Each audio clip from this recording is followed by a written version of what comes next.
Mengapa Pancasila menjadi ideologi negara? Konsep Pancasila sebagai ideologi negara. Ideologi sebagai sense of ideas, yaitu suatu program yang diharapkan dapat membawa perubahan institusional bagi masyarakat Prancis. Ideologi tidak timbul sebagai penemuan yang memutarbalik realita, dan juga tidak sebagai hasil dari realita yang secara objektif gelap atau kabur yang menipu kesadaran pasif. Pelopor yang membicarakan persoalan secara langsung berkaitan dengan fenomena ideologi, yaitu agama, kekuasaan, dan dominasi. Menurut Martin Seligger, ideologi adalah sekumpulan kepercayaan dan penolakan yang diungkapkan dalam bentuk pernyataan yang bernilai yang dirancang untuk melayani dasar-dasar permanen yang bersifat relatif bagi sekelompok orang. Menurut Alvin Goldner, ideologi merupakan sesuatu yang muncul dari suatu cara baru dalam wacana politis. Kemunculan ideologi itu tidak hanya dihubungkan dengan revolusi komunikasi, tetapi juga dihubungkan dengan revolusi industri yang pada gilirannya melahirkan kapitalisme. Menurut Paul Hirsch, ideologi di dalam kalkulasi dan konteks politik.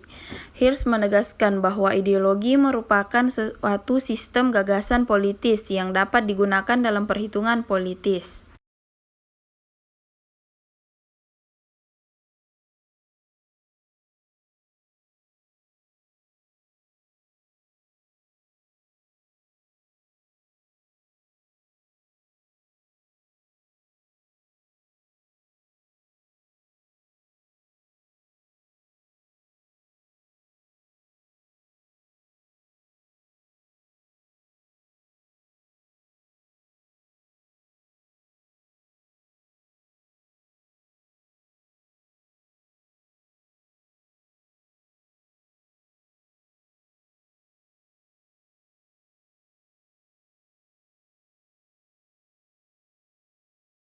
Untuk memahami, menghayati, serta memolakan tingkah lakunya sesuai dengan orientasi dan norma-norma yang terkandung di dalamnya. Ideologi dunia. 1. Marxisme-Leninisme. Suatu paham yang meletakkan ideologi dalam perspektif evolusi sejarah yang didasarkan pada dua prinsip. Pertama, penentu akhir dari perubahan sosial adalah perubahan dari cara produksi. Kedua, proses perubahan sosial bersifat dialektis. Yang kedua, liberalisme. Suatu paham yang meletakkan ideologi dalam perspektif kebebasan individual, artinya lebih mengutamakan hak-hak individu. Yang ketiga, sosialisme. Suatu paham yang meletakkan ideologi dalam perspektif kepentingan masyarakat, artinya negara wajib menyejahterakan seluruh masyarakat atau yang dikenal dengan konsep welfare states. Yang keempat, kapitalisme. Suatu paham yang memberi kebebasan kepada setiap individu untuk menguasai sistem perekonomian dengan kemampuan modal yang ia miliki. Urgensi Pancasila sebagai ideologi negara. Pancasila sebagai ideologi negara menghadapi berbagai bentuk tantangan. Salah satu tantangan yang paling dominan dewasa ini adalah globalisasi. Globalisasi merupakan era saling keterhubungan antar masyarakat, suatu bangsa dan masyarakat bangsa yang lain, sehingga masyarakat dunia menjadi lebih terbuka. Adapun karakteristik kebudayaan global menurut sastra Prateja. Fase globalisasi. 1. Fase embrio. Eropa dari abad ke-15 sampai abad ke-18 dengan munculnya komunitas nasional dan runtuhnya sistem transnasional abad tengah.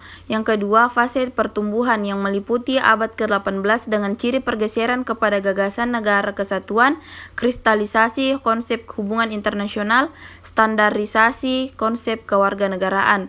Yang ketiga, fase take off yang berlangsung dari 1870 sampai pertengahan 1920 yang ditandai dengan diterimanya konsep baru tentang negara, kebangsaan, identitas, dan kepribadian nasional. Yang keempat, fase perjuangan hegemoni yang dimulai tahun 1920 sampai dengan pertengahan 1960 yang ditandai dengan meningkatnya konflik internasional dan ideologis. Yang kelima, fase ketidakpastian berlangsung dari tahun 1960 sampai tahun 1990 ditandai dengan munculnya gagasan dunia ketiga, proliferasi nuklir, konsep si individu menjadi lebih kompleks, hak-hak kewarganegaraan semakin tegas dirumuskan, berkembangnya media global yang semakin canggih.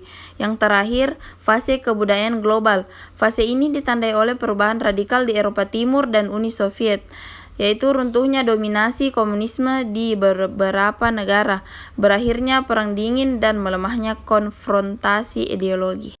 Alasan diperlukannya kajian Pancasila sebagai ideologi negara. 1. Warga negara memahami dan melaksanakan Pancasila sebagai ideologi negara. Adapun unsur-unsur yang memengaruhi ideologi Pancasila sebagai berikut. Yang pertama, unsur ateisme. Yang kedua, unsur individualisme. Yang ketiga, kapitalisme.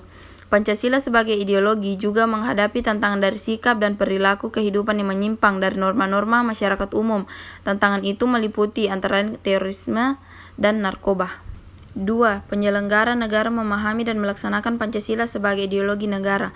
Magnis Suseno menegaskan bahwa pelaksanaan ideologi Pancasila bagi penyelenggara negara merupakan suatu orientasi kehidupan konstitusional. Artinya ideologi Pancasila dijabarkan ke dalam berbagai peraturan perundang-undangan. Ada beberapa unsur penting dalam kedudukan Pancasila sebagai orientasi kehidupan konstitusional, yaitu 1.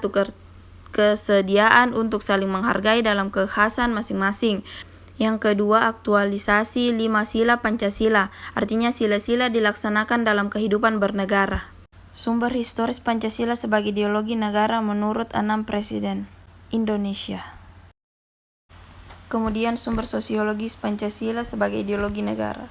Argumen tentang tantangan terhadap Pancasila sebagai ideologi negara. Unsur-unsur yang memengaruhi tantangan terhadap Pancasila sebagai ideologi negara meliputi faktor eksternal dan internal. Hakikat Pancasila sebagai ideologi negara ada 3 dimensi, yaitu realitas, idealitas, dan fleksibilitas.